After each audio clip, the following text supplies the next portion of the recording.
Exercise 1 का question number 2। In figure 8.13 find 10p minus cot R. तो ये आपको एक फिगर दिया हुआ है, पी क्यू आर एक राइट एंगल ट्राइंगल दिया है, जिस पे एंगल क्यू पे आपको राइट एंगल दिया हुआ है। आपको ये हाइपोटेन्यूज वाली साइड दी हुई है, परपेंडिकुलर दिया हुआ है, और यहाँ पर आपको बेस नहीं दिया हुआ है ना। तो हमें क्या बोल रहा है, ये एक फिगर दिया हुआ है P Q are, angle Q पे राइट एंगल बना हुआ है, ये दो साइड्स दी हुई है, और हमें फाइंड करना है 10p minus cot are. 10p minus cot R तो 10p माइनस कॉट आर निकालने के लिए आपको पहले क्या करना पड़ेगा, 10p निकालना पड़ेगा, कॉट आर निकालना पड़ेगा, फिर हम उसको माइनस कर देंगे। तो 10p होता है, tan थीटा होता है p by B. tan theta होता है परपेंडिकुलर अपॉन बेस। अब हमारे पास परपेंडिकुलर वाली साइड है, हाइपोटेन्यूज वाली साइड है, पर बेस नहीं है, तो पहले हमें पाइथागोरस थ्योरम से इसकी बेस निकालना पड़ेगा। तो हमें पता है पाइथागोरस थ्योरम होता है h square equals to P square plus B square.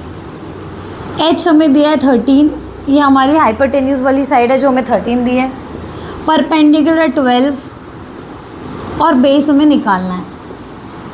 13 का स्क्वायर होता है 169, माइनस 12 का स्क्वायर होता है 144। तो हमने 13 का स्क्वायर किया 169, 12 का स्क्वायर किया 144, और ये हो गया बी स्क्वायर। अब मैं 144 को इधर लेके आऊँगी, तो 169 वो माइनस में, minus 144 equals to B square. हमने क्या किया, हमें पता है Pythagoras theorem h square equals to P square plus B square. Pythagoras theorem हमने क्यों लगाई है, क्योंकि हमें इस राइट एंगल ट्राइंगल में परपेंडिकुलर साइड गिवन है, हाइपोटेन्यूज गिवन है, पर बेस नहीं दिया हुआ है।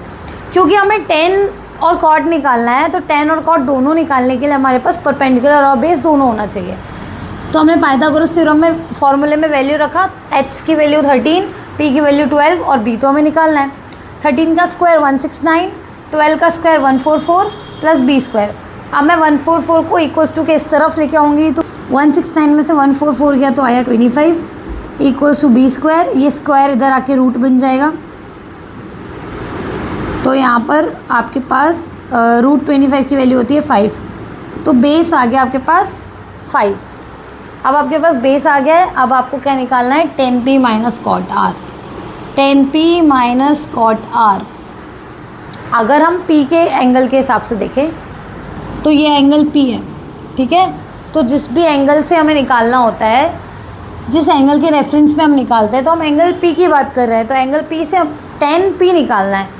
तो p के सामने वाली साइड जो होगी, एंगल p की बात कर रहे हैं, तो p के सामने वाला साइड जो होगा, एंगल p के सामने वाली साइड हमारी परपेंडिकुलर हो जाएगी, तो ये हमारा बेस हो जाएगा और ये हाइपोटेन्यूज रहेगा।